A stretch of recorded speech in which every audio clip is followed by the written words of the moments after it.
എൻ്റെ personal opinion വെച്ചിട്ടുണ്ടെങ്കിൽ foundation കഴിഞ്ഞിട്ട് ഇന്റർമീഡിയറ്റിലേക്ക് പോകുന്നത് കുറച്ചുകൂടെ ബെറ്റർ ആയിരിക്കും. അവർക്ക് അതിൻ്റെതായ ബേസും ആ ഒരു നോളജും ഉണ്ടാവും. എൻ്റെ പേര് നന്ദന മോഹൻ. ഞാൻ കോഴിക്കോട് നിന്നാണ് വരുന്നത്.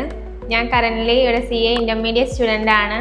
ഡിഗ്രി കഴിഞ്ഞിട്ട് ഒരു പ്രൊഫഷണൽ കോഴ്സ് എടുക്കണം എന്നായിരുന്നു എൻ്റെ ആഗ്രഹം. അങ്ങനെ ഞാൻ ഇപ്പോൾ കുറേ അന്വേഷിച്ചിട്ടാണ് എനിക്ക് CA ഒരു ബെറ്റർ ഓപ്ഷൻ ആണെന്ന് തോന്നിയത്. സോഷ്യൽ മീഡിയ പ്ലാറ്റ്ഫോം വഴിയാണ് അലയൻസിനെ പറ്റി കണ്ടത്. അപ്പോൾ അലയൻസ് കണ്ടക്ട് ചെയ്തൊരു വെബിനാറിൽ ഞാൻ ജോയിൻ ചെയ്തു. അപ്പോൾ നല്ലൊരു ഓപ്ഷനായിട്ട് അലയൻസ് തോന്നി. അങ്ങനെ ഞാൻ അലയൻസിൽ തന്നെ ജോയിൻ ചെയ്തു.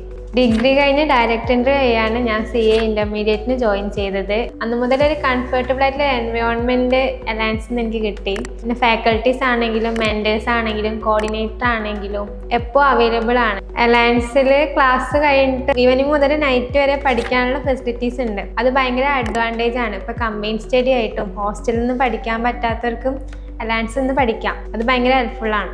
CA എടുക്കാൻ നിൽക്കുന്ന എല്ലാ ഫ്രണ്ട്സിനോടും സ്റ്റുഡൻസിനോടും നല്ലൊരു ബെറ്റർ ഓപ്ഷനാണ് അലയൻസ്. അവിടെ നിന്ന് എനിക്ക് നല്ലൊരു എക്സ്പീരിയൻസ് ആണ് ഉണ്ടായിട്ടുള്ളത്. അതുകൊണ്ട് ഞാൻ എന്തായാലും അലയൻസ് റെക്കമെൻഡ് ചെയ്യും.